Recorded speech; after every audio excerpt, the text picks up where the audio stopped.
I know my personal life, I had to ask myself in all of this, why are we here? What are we doing? Where we're going? Mm-hmm. What do you want life to look like after COVID? Right.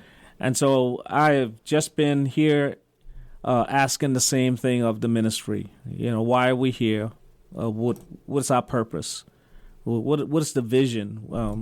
Who are we supposed to be reaching? Are we reaching them? Mm-hmm. Are we doing too much? Are we doing enough? Mm-hmm. Are we making an impact? And so in going forward, I'm asking those questions of all the programs, all the ministries, to see what those answers are looking like. Welcome to St. Louis in Tune, where we size up current and historic events involving people, places, and things in areas such as the arts, crime, education, employment, faith, finance, food, history, housing, humor, justice, and sports. Our weekly podcast gives you the edge to live a more informed life. We discuss more than just St. Louis as we connect the gateway city to our country's current cultural fabric and lives.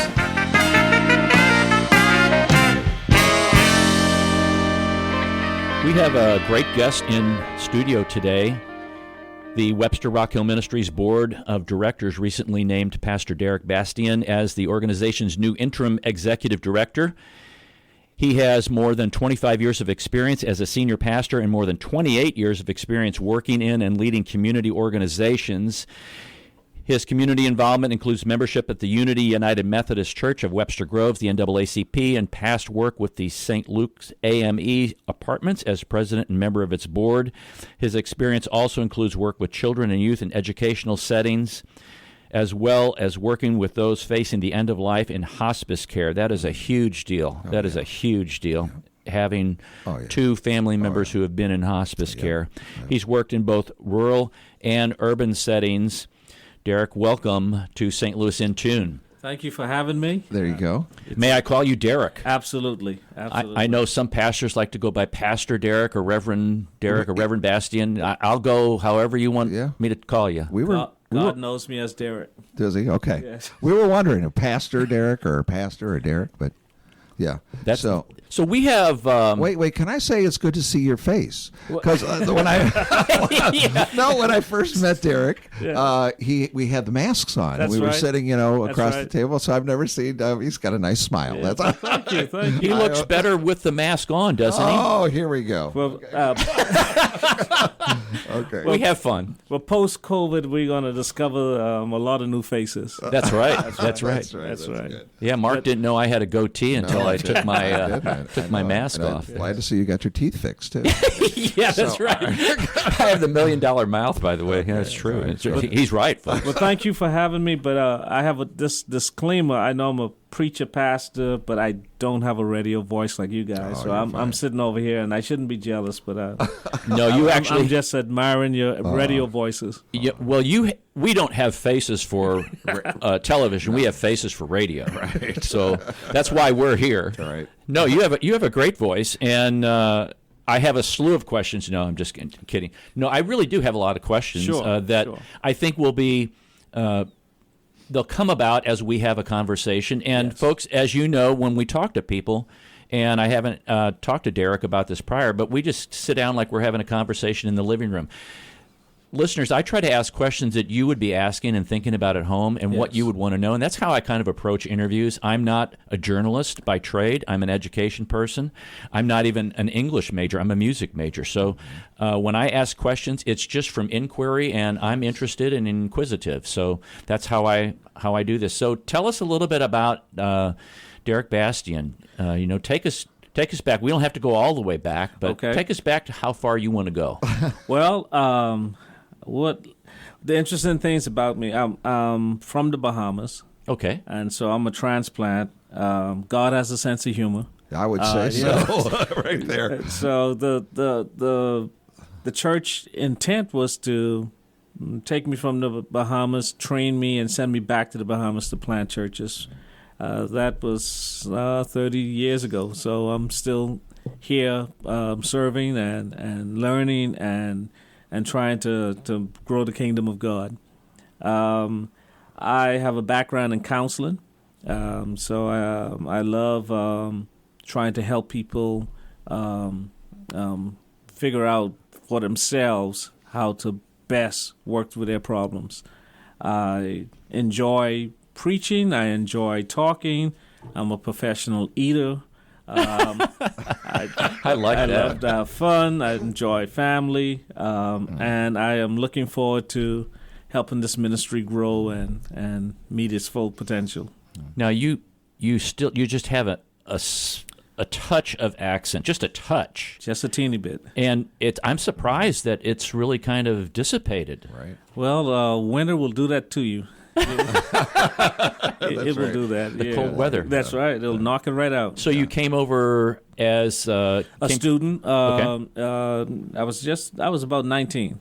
Okay. 18, 19, came small church school in Jacksonville, Florida. And at the time, I thought that was the coldest place on God's earth until I landed in Iowa. Yeah, that's cold up there. Oskaloosa? No. Des Moines. Des Moines, okay. Yeah, it was cold for no good reason. So it is. Yeah. I have family there. Yeah. It's like, why do you go past those longitude lines? Right. Stop. Exactly. Yeah, so yeah, that knocked the little accent I had, knocked it right out. Now, what was the greatest change that you saw when you came to the States from the Bahamas that was like, wow, other than the temperature? I think one of the greatest change that I noticed was that in the Bahamas you would find maybe 5 generations under the same roof, with the matriarch or the patriarch of the family still in control. When I came to the United States, you would find a lot of single family, everybody to themselves. And so that was one of the biggest culture differences. The foods was an adjustment. We did a lot of seafood, and that was a big adjustment. I never had a pork steak until I came to St. Louis. Wow. That's the first time I ever heard of a pork steak. Yeah. And so that was interesting. What other changes? Of course, the seasons. In the Bahamas, not necessarily season. It was always spring and winter, spring and summer, and some variations thereof. Right. But you came to the Midwest, and you have the whole gamut of seasons and changing and leaves, and so that was a big adjustment. Did you experience some hurricanes when you were down there? Absolutely. Okay. That it par for the course. I think I've lived through at least 2 or 3. Hurricane David was one of my. That was 79 or so. I remember it well. But the houses are built differently than in the United States. They're built for hurricanes. They're not wood frames. They're cinder blocks with steel columns going from the foundation, tying it to the roof. Wow. They call it or the bell course. And so, we lived through it. We bought up, and then we come out, and we're good to go. So what was your drive to go into the ministry? At the age of 10, something happened. Although I'm pastor, not a real theologian, but something happened to me. I was at my grandfather was a deacon. We always sat on the left side of the church in the second pew. And this Sunday morning, Pastor Will Rogers at Pilgrim Baptist Churches was preaching, and I couldn't tell you what he preached about. I couldn't tell you what the choir sang. But I remember when they did the altar call, something pulled me and beckoned me to come. And it was there I fell on my knees, surrendered my life. Didn't know what I was doing, but I knew I was different. And I felt this change in me from 10. It didn't mean that I was this textbook Christian, of course. At 10 years old, I didn't know anything about anything. I just knew that something was going on. Like every good boy, I was trying to be like Tom Sawyer and Huckleberry Finn. I tried to do everything I know to do to have fun. Right. And it was like God was always interrupting fun. And at 16, I went to this Bible camp in the neighborhood. They met every Friday night. And I just went there because that's where the girls were. So every Friday night, the girls went to camp. And you followed. Of course he did. Yeah. It's still a good reason. So I followed, and then they always had food to go with it. So girls and food. Oh, what more can a guy want? Yeah, and then it became less about girls and food and became more about Christ and the Word and this thing that was burning in me to change me and to change the world. And so from there, at 17. I entered into ministry, got a license to preach at 18, and was ordained at 21. Wow. There's, the call to preach is an intense one rather than an everyday believer. Yes. There's much more responsibility. There's more what I would call a burden to fulfill. Yes. Did you experience that, or? Yeah, the thing with the calling is you always feel inadequate. You never feel fully prepared for the enormity of what you're being asked to do.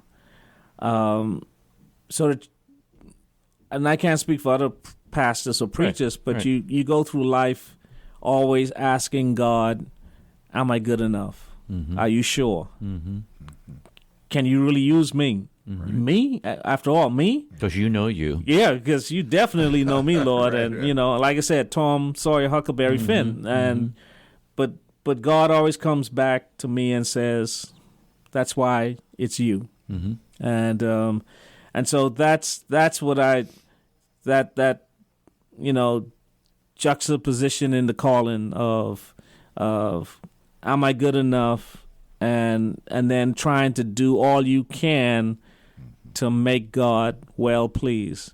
It's a tightrope and it's a challenge, but it's the best job I've ever had. Yeah, yeah. Well, and you see that in the scriptures. Yes. Moses, David, right? Yeah, right. Yes, and even Paul says, the things I try to do, right? I don't. Yeah. But the very things I shouldn't do, you don't have to ask me twice, right. Right. Yes. So you come to the States, you're in Florida, you're preaching, and how do you end up in Iowa? Well, one of the coldest places on the planet, according to Mark. In amazement. So the AME Church, the African Methodist Episcopal Church, is where I got my ordination and pastored for 28 years. And so that small church school outside of Jacksonville, Florida, in Jacksonville, Florida, Edward Waters College was where I was trained. And my supervisor at the time thought it was a good idea for me to have some pastoral experience whilst I was in school, and so they assigned me to a small church. I think that experience was so successful that they said, well, let's try him in Illinois. And had a good time there, growing a small church. And then the bishop says, well, let's try him in northern Illinois, in Galesburg. So then they came to me again and said, well, you're doing such a good job. Let's try you in Des Moines, Iowa. And that's how I got to Iowa. Okay. I didn't even know where Iowa was when the bishop came to me. Right. I didn't know where Des Moines was. And they said they needed, this was Monday when they gave me the call, we need you in Des Moines, Iowa. And they needed me there Wednesday. Oh, wow. And so I packed up and... You were in Galesburg at the time? I had, in Galesburg. Yeah. So they called me Monday, had to get there Wednesday, took over the church by Sunday. Wow. So that's how I got to Iowa, And how long were you there? 8 years. Too long. Right? 8 years. eight winters. I shouldn't be that way.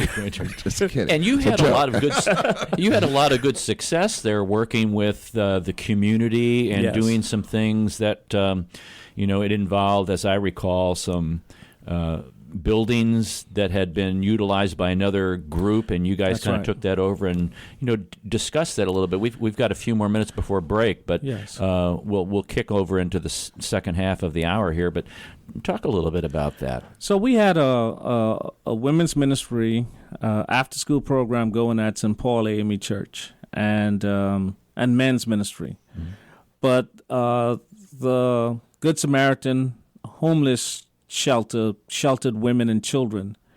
We adopted that ministry and brought them into our Bible studies, brought the women into our women's ministry, brought the children into our after-school program, and we worked with those families year-round. Anytime we had something, we included them, Christmas parties, giveaways, and everything, and really became a partner with that ministry.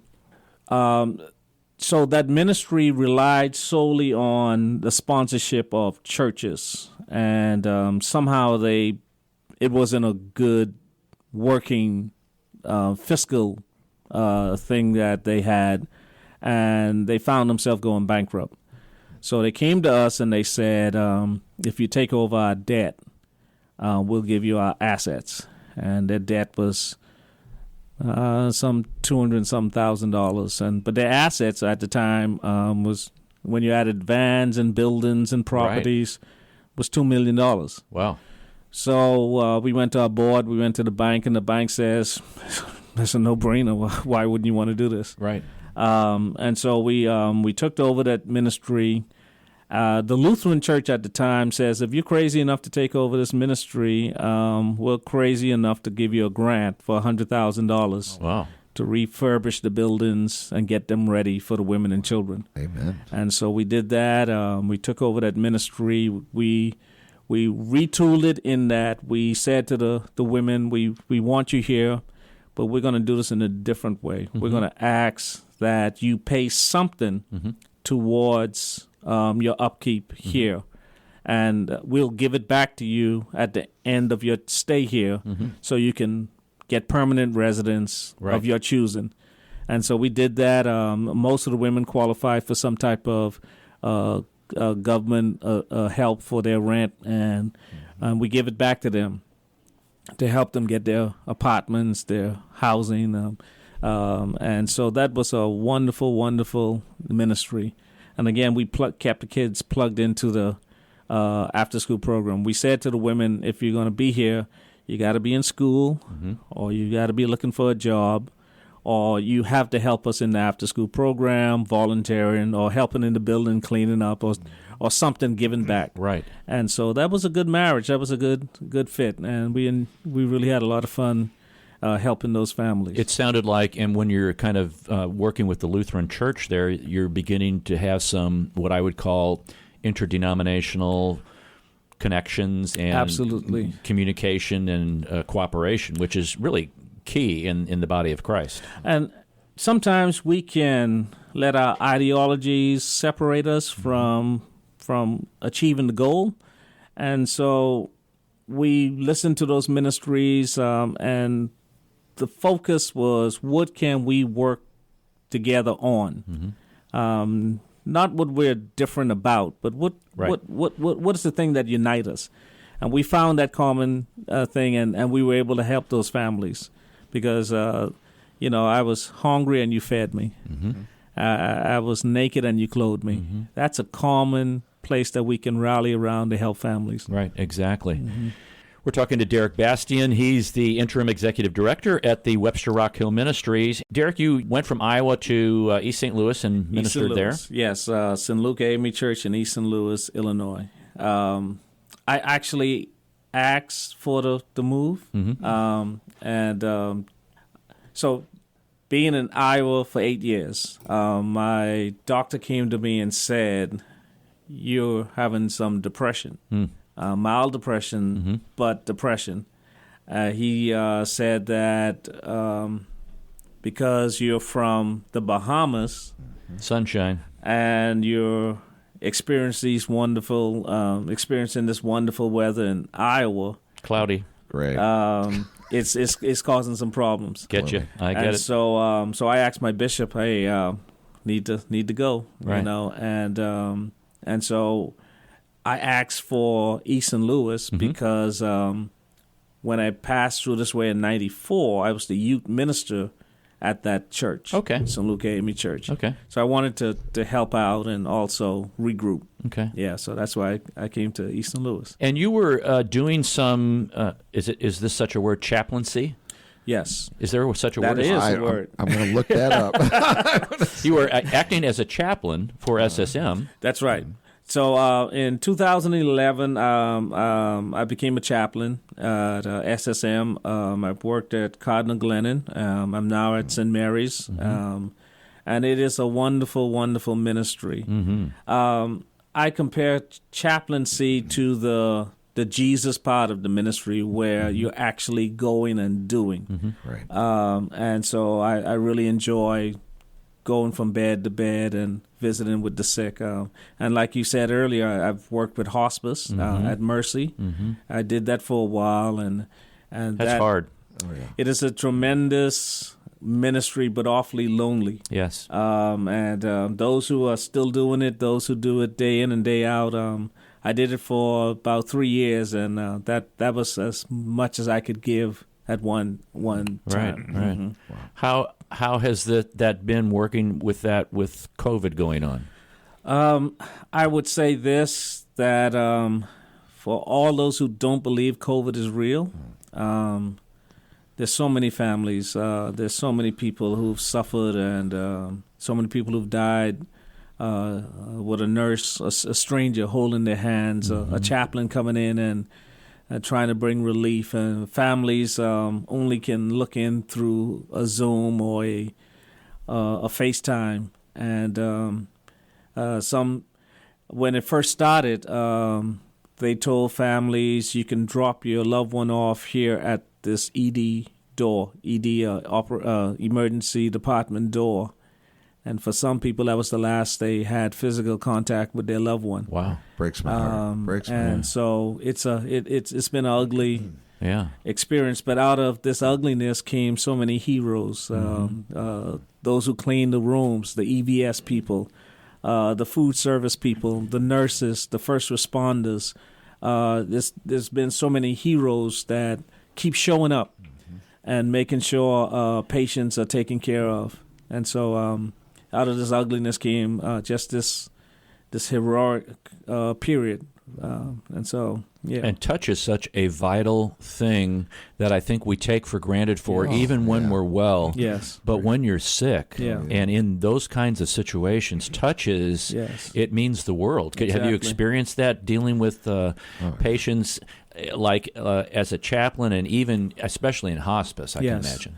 I think we call it the ministry of presence. The fact that somebody knows that you're there with them and they're not alone, it is a powerful thing. I think that's what God saw in Adam, and that's why God said it's not good for man to be alone. And he made sure Adam was not alone. But just holding a hand on a shoulder, even singing a song. Now, I'm not a singer, but just being in that room and letting somebody hear Amazing Grace or Blessed Assurance gives this hope, this sense that there is humanity, and I matter, and I'm here. So I think that's been very, very powerful. That's a lesson I take away as a chaplain. Is your charge as a chaplain mainly to patients, or does it encompass doctors and nurses and other employees who, like especially at this time, they are the frontline workers, and really they're bearing a lot of personal weight also, and I imagine need a touch also, or just sitting down and talking? Sure. I think since COVID, so I'll say this.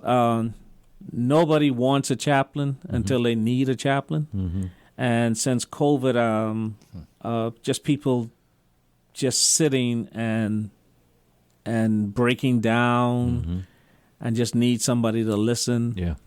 Doctors, nurses, just somebody just want you to know their story, what they've seen. Because it's been such disbelief at what they've seen and experienced, and they just wanted to get it out. Right. And so we've been there, sitting and people, tough people, people who've seen some of everything. Mm-hmm. People who've seen the most horrific traumas, just breaking down and not being able to contain it. Wow. And it's one of the saddest things I've seen is a whole family, a mother, a daughter, a son, all dying of COVID. Wow. You know, it's a sad thing. Mother want to say goodbye to a son. Miss saying goodbye to a daughter. So so this thing is real. Mm-hmm. It's real. So I want to switch gears a little bit. How do you get to Webster Groves? Well, I joined Unity United Methodist Church after they call it superannuated. I superannuated in the AME Church, retired, and I took a bit. I was doing a non-denominational ministry for a while at Transformation Christian Center in East St. Louis, and the difficulty of planning a church in East St. Louis and being independent, meaning you didn't have the support or the partnerships or the resources. And to start it up, I dipped into my 401k and just kept dumping money into it, and I got to a point after 7 years of the ministry not becoming self-sufficient, so to speak, doing wonderful things, seeing 25 kids every Sunday for basketball in the gym. Cool. Feeding people who come to the church in the community, doing wonderful things, but didn't have enough support, didn't have enough help. And so I had to finally, say, okay, I can't keep working 2 jobs plus pastoring to keep this thing going. I need some help, and so couldn't get the help. So I took a break for about a year, just to ask God what's next. What's next, and Pastor Stephanie Leonard, who's also a chaplain at SSM, in talking with her and counseling with her, I said, I need a church home. I'm not looking for a mega ministry. Right. I need to just come to a place where everybody knows your name and they're always glad you came. Right. Sounds familiar. Sounds like a TV show. So Unity United Methodist Church right here in Webster Groves provided that for me, and I joined that ministry, and it's just been wonderful. The support, the family-like atmosphere, the wonderful pastoring of Pastor Stephanie's been great. So not to step on anybody's toes here at the ministry or your toes, did they come looking for you or did you come looking for them? Well, I heard of an opportunity where there was a need for an interim executive director. At first, I just thought, well, I don't know. I may not have anything to offer. But when I read the job description and what was being sought after, it sounded like me. Right. And so I just said, well, why not put your hat in the ring and see what happens. Yeah. And if God says the same, you may be able to support and lead and help this organization. And so I did exactly that. And so, lo and behold, here I am. And how many days have you been on the job, quote unquote? 2 weeks. Okay. Yeah, 2 full weeks. Right. And I'm still here. I know. We're lucky. So as you come into a position like this, and how do you go about formulating? I'm sure you have a charge from the board. Yes. And what goals they want to see put into place and things like that. You have to evaluate kind of things, programs, people, etc. Talk through that, and what are your goals that you would like to see happen here at the ministry? Well, I think COVID has caused the whole world to pause and to reevaluate itself. And Webster Rock Hill Ministries is the same. I know my personal life, I had to ask myself in all of this, why are we here? What are we doing? Where we're going? What do you want life to look like after COVID? Right. And so I have just been here asking the same thing of the ministry. Why are we here? What's our purpose? What is the vision? Who are we supposed to be reaching? Are we reaching them? Are we doing too much? Are we doing enough? Are we making an impact? And so in going forward, I'm asking those questions of all the programs, all the ministries, to see what those answers are looking like. And if those answers are no, then what do we need to do to retool it so it does fit the ministry? If the answer is yes, what do we need to do to improve it so it can keep going and doing what it's been doing to represent the ministry? Do you find that, and this is not a loaded question, it's not meant to be, but based upon your experience, especially in Iowa, do you find that sometimes ministries do lose a focus, or they miss certain things that the end result you're wanting to achieve, and it becomes more of a process than what you're trying to deliver to them ultimately? I think it's always a temptation for all entities, nonprofit and corporations, to overreach or lose focus. And so there's got to be that constant look in the mirror of why are we doing what we're doing. And I've heard this said before, just because we can doesn't mean we should. Say that again. That's an important statement. Yeah, just because we can, it doesn't mean that we should. And so we have to constantly constantly reevaluating and making sure that we hold true to the mission. I think in politics or warfare, they call it mission creep. And we have to make sure that we're not so tempted to go over here, right?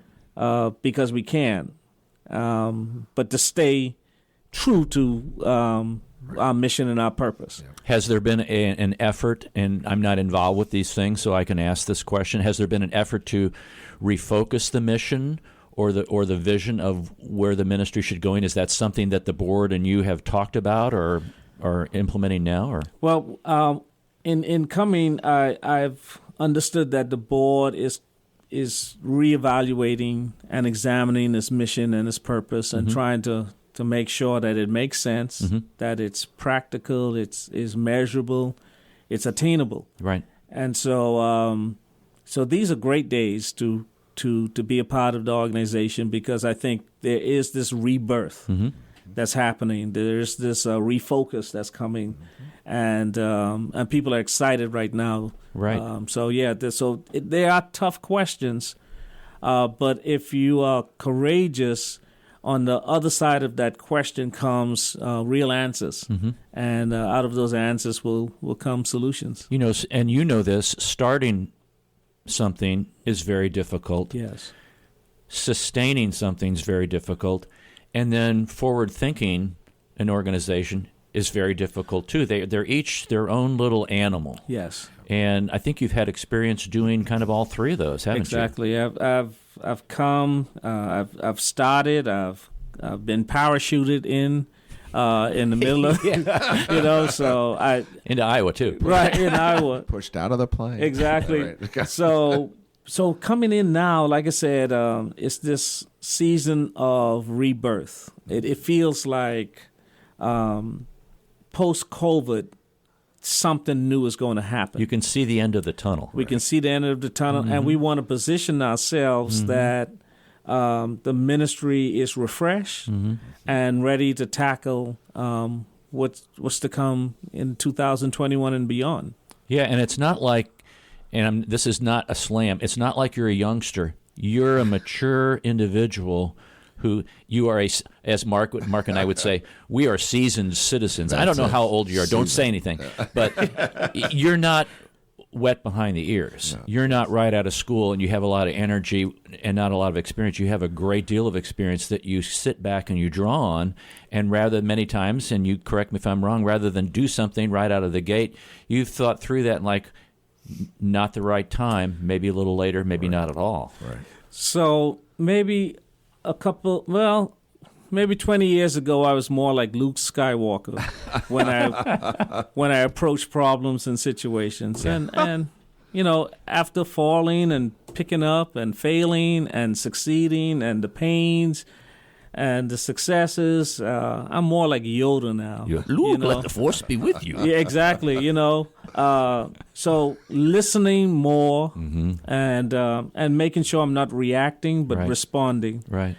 But there's a saying that says, when I was young, I tried to save the world. And now that when I was young, I tried to change the world. But now that I'm older, I'm trying to change me. And so in my approach going forward, I'm just trying to make sure I'm hearing. And out of what I hear, I respond and not react. That's a great comment. Yep. That's a great comment. Yep.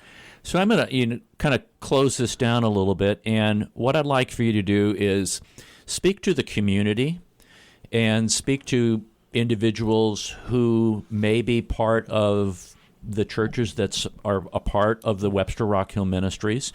Speak to the people who live in the area right here around the ministry, and just talk to them. Okay. Thank you for the opportunity.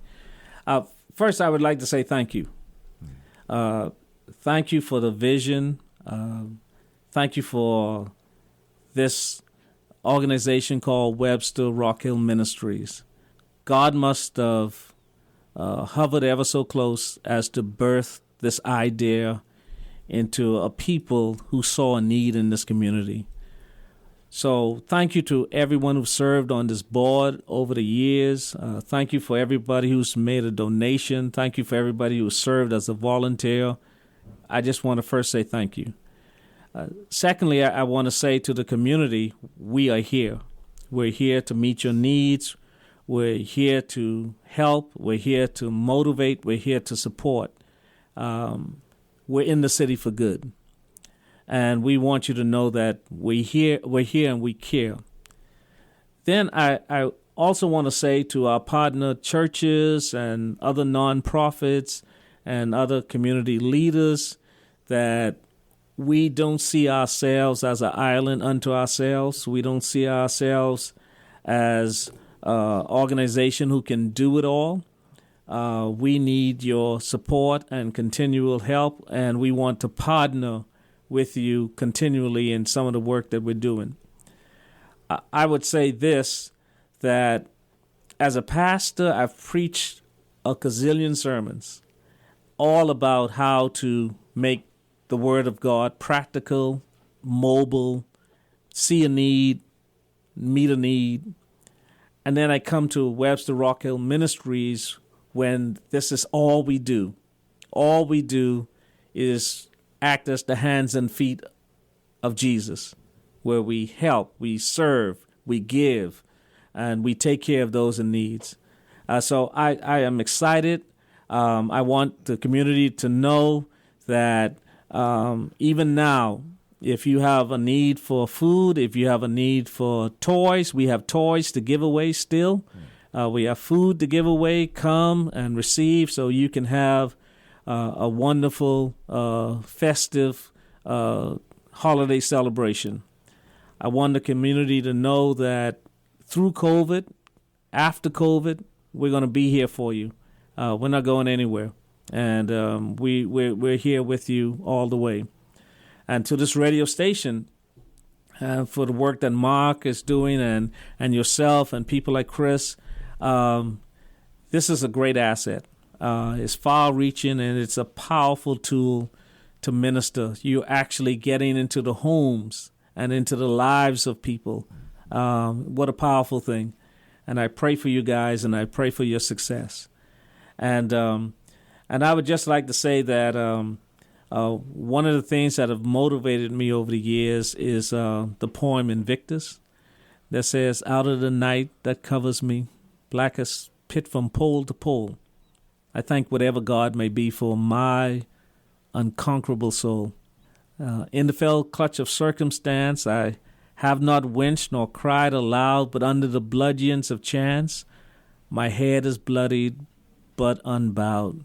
Beyond this place of wrath and tears looms but the horrors of the shade, and yet the menace of the years find and shall find me unafraid. Matters not how straight the gate, or how charged the punishment the scroll. I am the captain of my fate. I am the master of my soul." And so I bring this experience, I bring this heart, I bring this desire to serve to this community and this ministry. We've been having a conversation with Derek Bastian. He is the recently named new interim executive director of the Webster Rock Hill Ministries. And folks in the community, you need to make it a point to stop over here and get to meet him. Not to interrupt his schedule, but I was going to say it will interrupt his schedule. Up out there to see Derek. But it's a great thing to do. And if you see him in the community, introduce yourself. Oh, yeah. What a great job you're going to be doing here, and we appreciate that very much, Derek. Thanks for coming in. And I want to thank all those who have stopped by already, brought donations. Looking forward to serving in the new year. Thank you. I can't say thank you enough. We are glad you listened to this episode of St. Louis in Tune. Please share this podcast or tell a friend. St. Louis in Tune is produced in cooperation with KWRH 92.9 FM and Motif Media Group. For St. Louis in Tune, I'm Arnold Strickland.